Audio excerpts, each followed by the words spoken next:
Hi everyone, this is Grace, and today I'll be walking you through how I made this pastel Halloween set. So let's go. This is one of my newest classes. This is my pastel Halloween class. It is 8 different Halloween designs, all on a circle with a, you guessed it, pastel color palette. So I already have 3 Halloween classes. And I did feel like something was missing. I wanted a more advanced circle design. So I came up with this pastel Halloween set. It is, I think, the complement to the beginner Halloween class, although it's a little less traditional, obviously, with the color palette. And I chose that partly because I already have a very traditional, more advanced class, which is the Halloween Cuties. And that, I know all the names, I can't keep them straight. I think it's Cuties. Yeah, Halloween Cuties. So that is 13 different designs on 6 shapes. So it's like a shapeshifter set. Which is pretty cool. And that's a very traditional set. This one here, I had fun with it.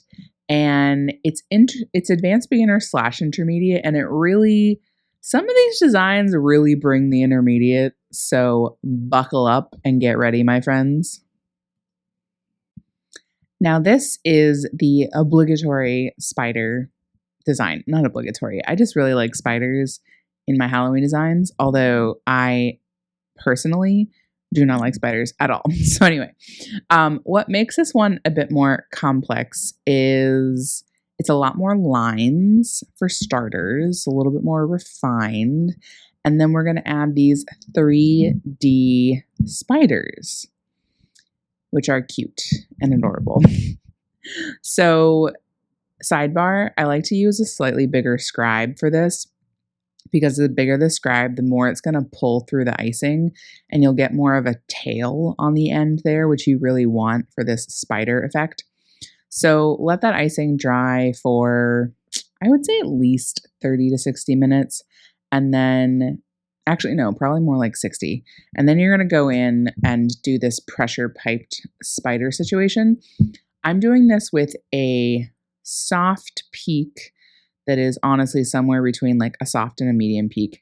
And I'm squeezing like crazy to get the body of that spider out, and then the head, and then piping the legs, and then the little like spider web line, whatever you want to call that thing on the top.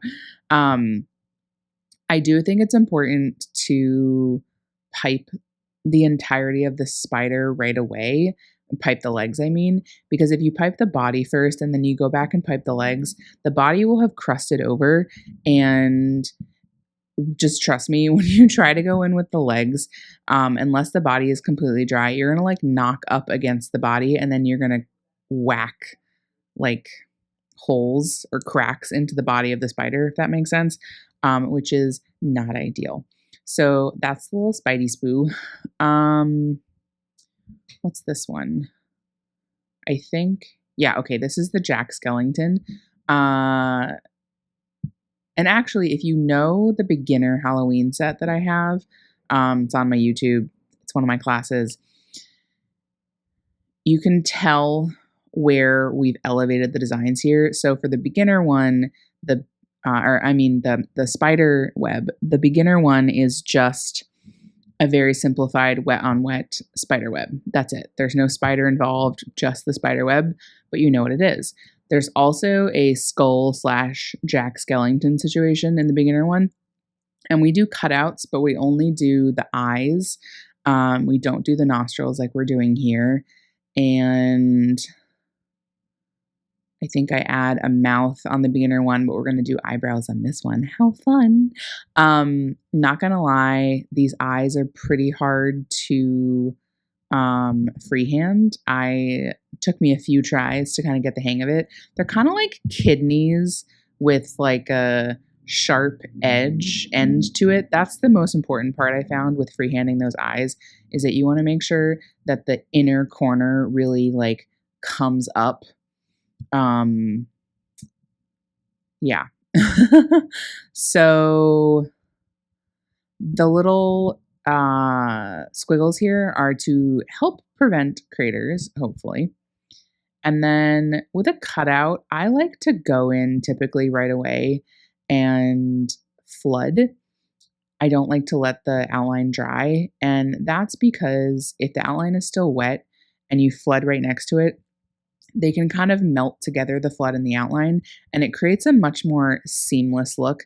This is the moment where I was like, oh shoot, I lost, because I did that little squiggle, I visually kind of lost the placement of the nostril and I was about ready to like flood right over it. Thank goodness I didn't. Because all of the cookies that I film for the most part these days, it's always the last one. So if I fudge the cookie when I'm filming it, that's the last one. So it is what it is. Anywho, yeah, so I don't like to let the outline dry if I can. This is like a more advanced approach. If you're a more beginner, you absolutely want to let the outline dry because that's going to hold your icing in a lot better, right? And you definitely want to make sure that that base, the base scrape there, that gray completely dries, or is at least dry to touch. And like something that will help you there is by doing a very, very thin layer, because if it's a thicker layer, it's obviously going to take a lot longer to dry. We let that flood layer crust over, or not just crust over, dry, thank you, Grace, for I would say at least an hour before doing this piping on top.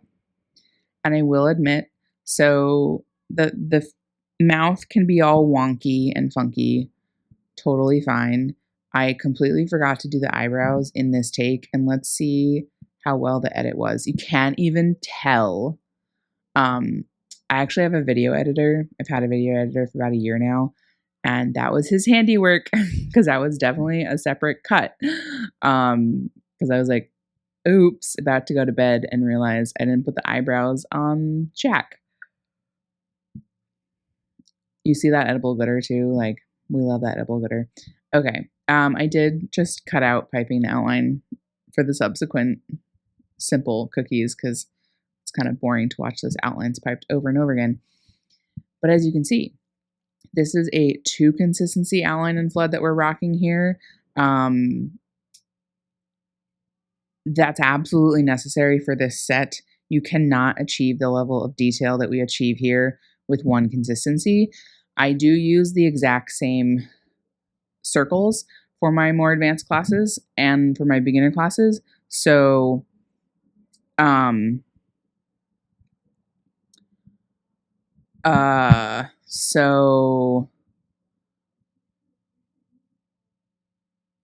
totally lost my train of thought. What was I talking about? Oh, 2 consistencies. Oh, same size, 3 inches. But because we're going all the way to the edge with the more advanced class, obviously with the 2 consistencies, we have a lot more surface area to work with, which is also funsies.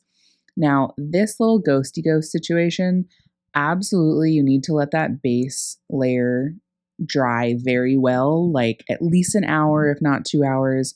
It needs to be able to withstand some pressure, so that's probably more on the 2-hour minimum end, because what you're doing here is you're piping this generous circle situation with a soft peak, and then, or you can use a medium peak, but in the case of this set, like we're using a soft peak for the white, and then you take that knife, and the hard part here is you're going to pull away and gradually press towards the cookie. So it's not an immediate press down, because that's going to create like a step instead of this like gradation, because you want the ghost to kind of disappear into the whatever.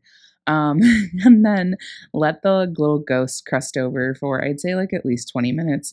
And then you can do these little faces. On the bigger ghosts, I did eyes and a mouth. And that mouth is actually kind of pressure piped to look a little more flat. And then for the smaller ghosts, I just did like 2 elongated eyes Really simple. I did not come up with this like design concept. I was originally thinking about doing the ghosts wet on wet, and I'm really glad that I ended up doing them 3D like this because it's like simple but effective. My favorite as always. Okay, so this cookie here, I don't know why I didn't start the video with this cookie, and I really wish that I had, especially for the satisfying compilation. But anyway, I digress. So this is this is a throwback, at least for me, to a few years ago when doing bold outlines in the cookie world was all the rage. Actually, not a few years ago. It was probably like 5 years ago, 6 years ago. And excuse me, that yawn came out of left field. Okay. So this is my way of doing this bold outline. I think it's different than how other people do it. I actually use a flood consistency to outline the cookie. And what that does is it naturally, like, because you're using your flood bag, has a bigger tip on it. So you're going to get like a bigger outline. But then since it's a flood consistency, it's going to kind of spread out as it dries, which I think is good because then you get more surface area for that outline. And then when you go into flood, you want to just barely make contact with the outline. For once, you don't want to cover the outline. That's usually the goal, but in this case, you want to be able to see the outline. And for this set, we're working with a thin flood. You honestly could even do an extra thin for some of these applications, like especially this one. This is a lot of wet on wet, and we're just getting this party started. We did that moon. Now we're doing these, I don't know, are these stars? We'll call them stars. We're not done yet, my friends. We're not done. Then we're going to go in with this tree, and this is a throwback to a wet on wet tree, autumn tree design that I did. Wow. Actually, this is one of the first cookies I ever did. I forgot about that. This was in 2012, and it's this wet on wet tree that I do basically exactly like this, and then I add a whole bunch of wet on wet just dots in different fall colors, fall leaf colors, and it's really fun. Wow, I totally forgot that I made that. I didn't forget, but I didn't realize it was so long ago.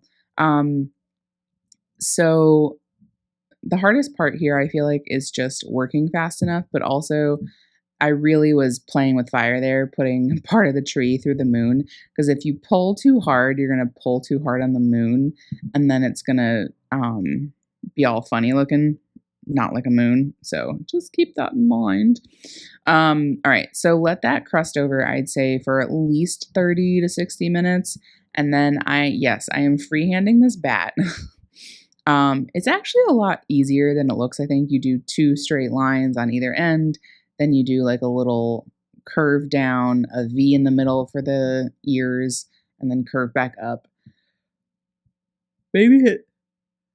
Well, now I can't say that this yawn is out of left field because there goes the second one.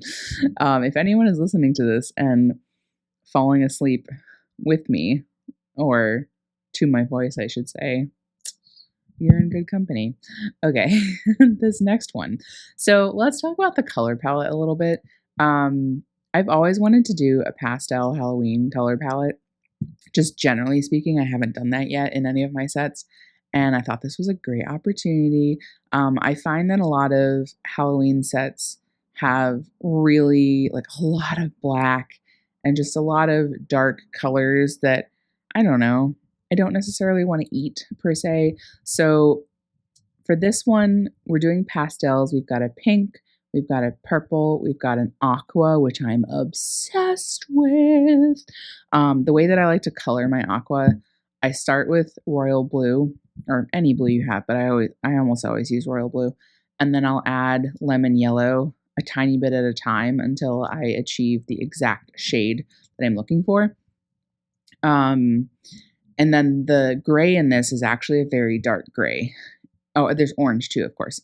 I think it is important to make it a dark gray instead of a light gray. I originally thought I was going to do light gray, but it really needs that contrast pop against the pastel lighter colors. And this here, I call this the poison apple, but I feel like this is also giving like ghoul, excuse me, I can't say that, ghoul vibes.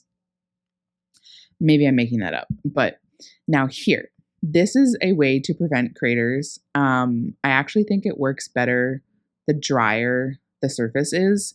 So like you can flood Tuesday and then do the second layer Wednesday with this technique, which is just absolutely bonkers because one of the original ways, or one of the more recent ways other than this to prevent craters, was to do your second layer when the first layer has just barely crusted enough. And that can be kind of stressful, especially if you're doing a lot of cookies, because you're like trying to jump around between things and make sure that you're not flooding your second layer too late, because if you waited too long, then you were absolutely guaranteed to get craters. So this is a godsend. I would say it still doesn't work for me 100% of the time. I think some of the keys are that the drier the base flood, the better. And then I do think a bigger scribe in this case to make bigger holes is better. Oh God, I love this. And then the edible glitter, totally not necessary for this set, but like I'm just an edible glitter girly. And this is the Sugar Art Diamond Dust in White Diamond. They have a bajillion different colors. And yes, I'm an affiliate of them, but I will tell you, you only need the white diamond, okay? You do not need any other color. I put white diamond on everything and it just like enhances the color that's already there. So this, my friends, I don't remember the size of the cookie cutter that I used to sketch that out, but I promise,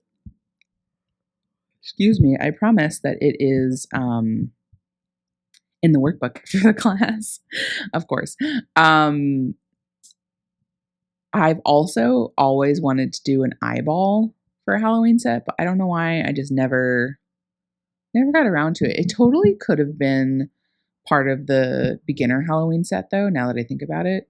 That's a very easy thing to add. But anywho, we're doing it here.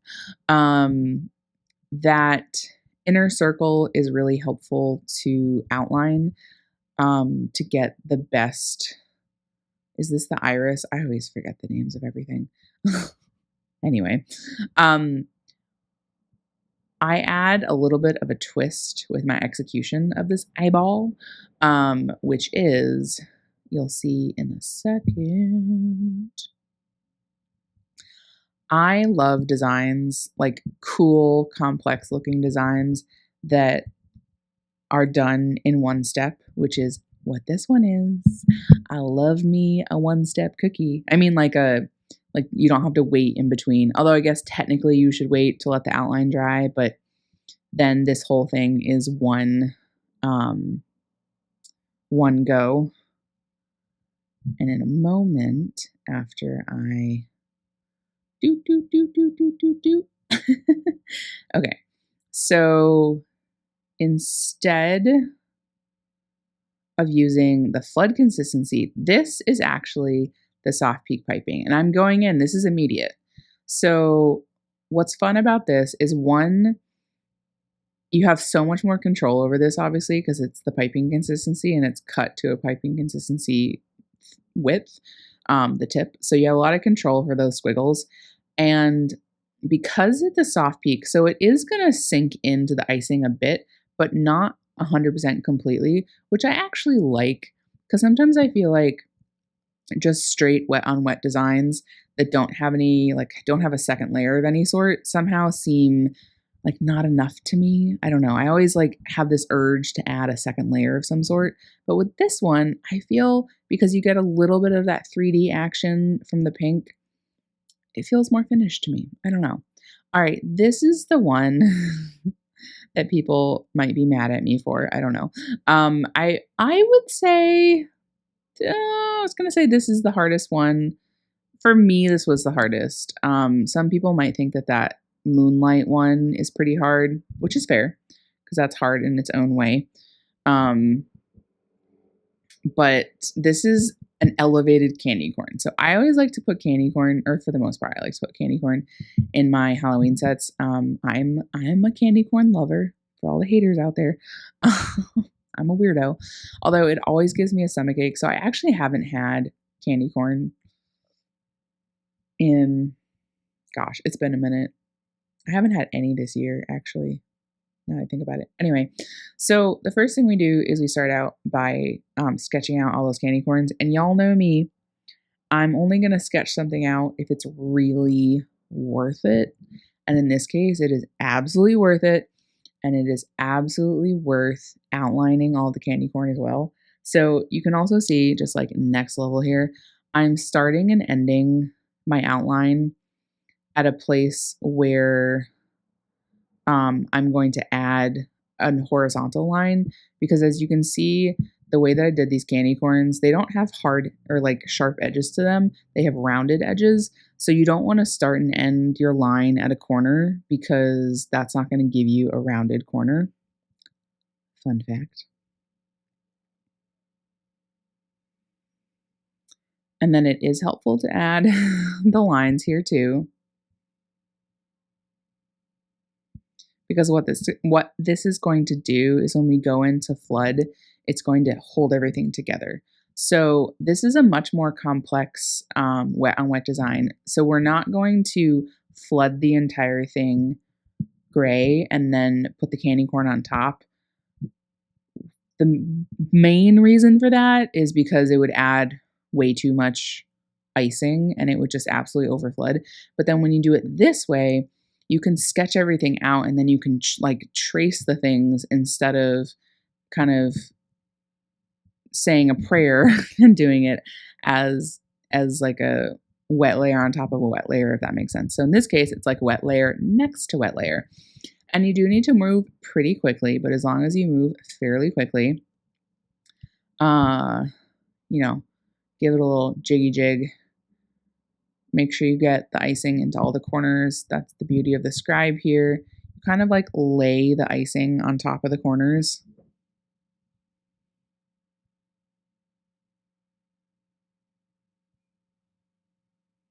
Isn't she lovely? Isn't she wonderful? I don't know. That just came into my head. It's pretty. Okay, so now we're gonna flood the candy corns. And in this case, what you can't really tell, I think, yeah, this is actually a really small bag of icing. It's like maybe an ounce, probably less than an ounce. This is not the main bag of white icing that I'm using to flood a whole cookie. Same thing with the pink and the orange. The reason you do this is that when you have a smaller bag of icing, first of all, just like less icing, you have a lot more control over the icing. If it's a smaller amount, because there's less, gravity pushing down the icing. And then when you have a separate bag like this, separate from flooding the entire cookie, then you can cut a smaller tip for your little candy corns.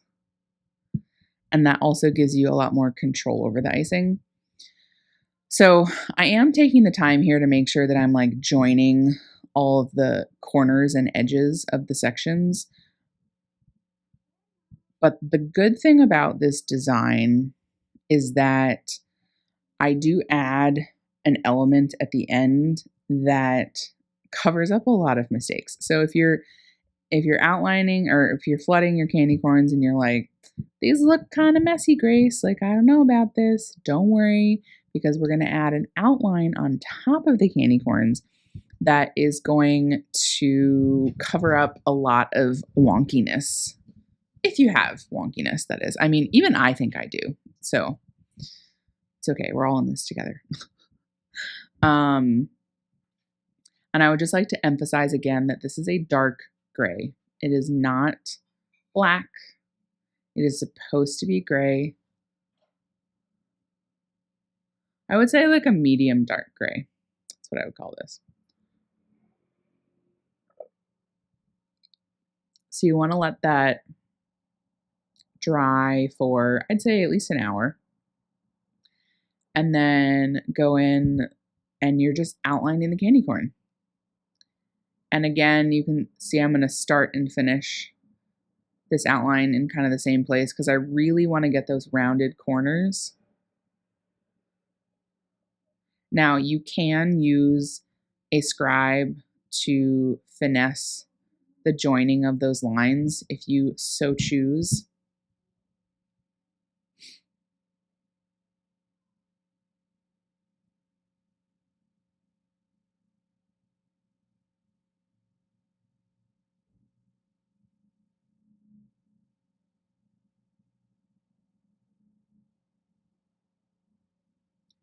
Gorgeous.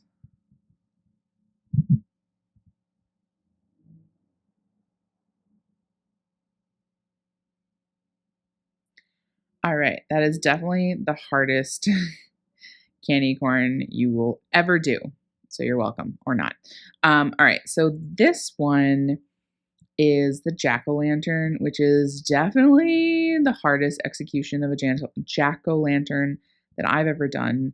And the reason why it is so hard is because we are doing 6 sections on a relatively small area.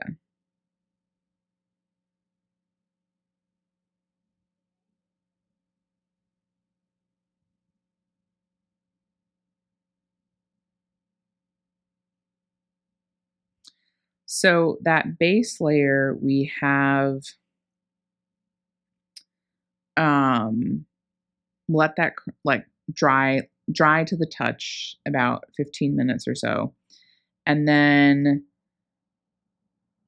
well, covered it with edible glitter, of course. And then now we're doing this outline, and y'all know me, I like to freehand my outlines. But if you wanted to, you could sketch this out with an edible, not edible, with a scribe if you need to.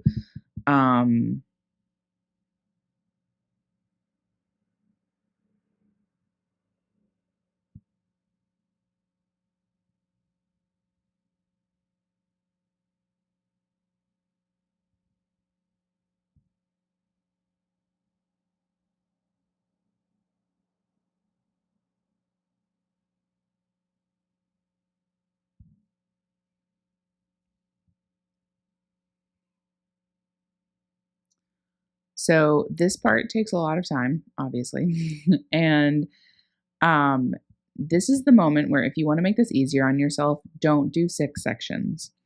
So I'm doing 6, but you could do 4, you could do 3. I wouldn't recommend 2, that would look a little weird. Or you could just flood the entire thing. For real, for real.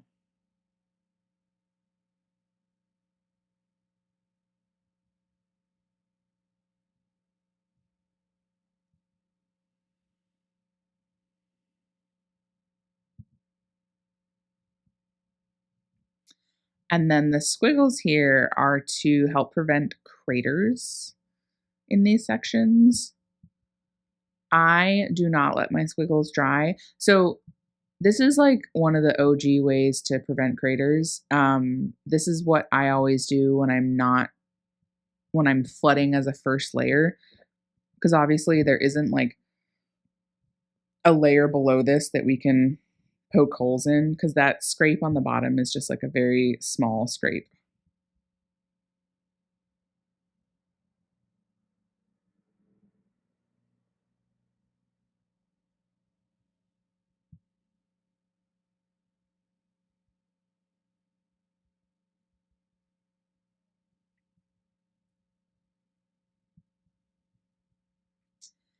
And then when you're going into flood here, I did use the larger bag of orange for this,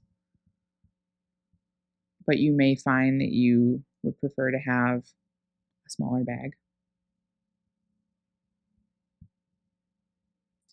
And the key here is really to get that icing into all of the crevices, which you really can't do with the tip of your bag. You really need the help of a scribe. But this is really the success here. So the success to this kind of stuff, these kinds of cutouts, is first of all your outline. And you need to really toe the line of how much you're flooding the cookie. Like you want to put as much flood in there as you can so that it has the possibility to be as puffy as possible, but you don't want to over flood at the same time.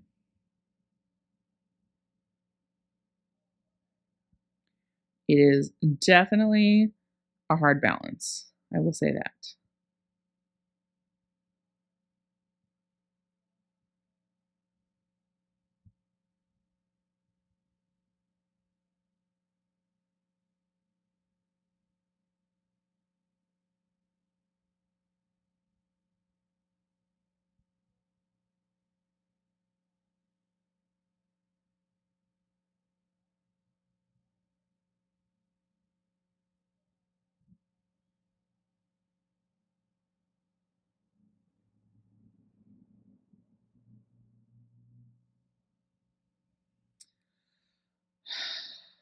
I'm not really sure what else to say with this one.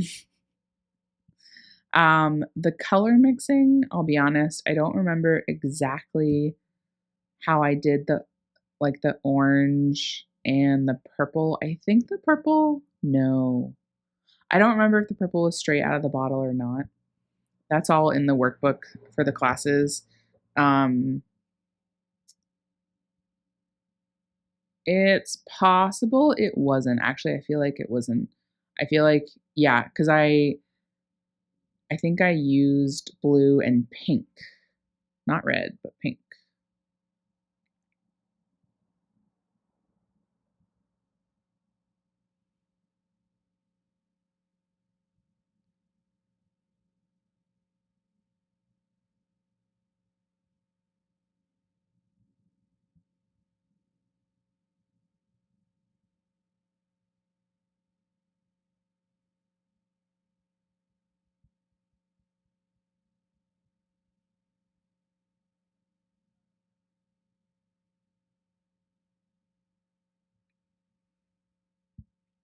The other thing too, so when you're flooding the next sections here, I like to flood right up against the previous section because I find that if you have to finesse the icing too much, it really messes with the seam. You can see here that I'm flooding right up next to the section because I don't want to have to mess with that later as much as possible. Obviously, those little like corners I have to use a scribe for, but you'll see if you get your scribe too close to the seam, it makes it not straight, basically.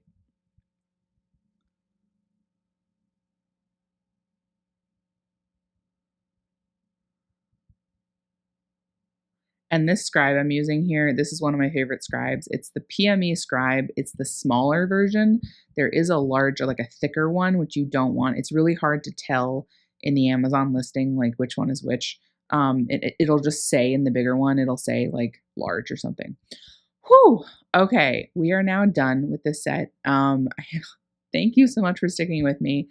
As always, I hope you enjoyed watching this. I hope you learned a thing or two, and I hope you will try to make these cookies yourself. Go check out my class if you're curious. Link is in the description of the video.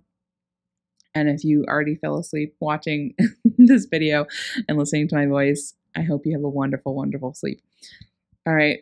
I hope you all have a wonderful rest of your day, and I'll see you next time.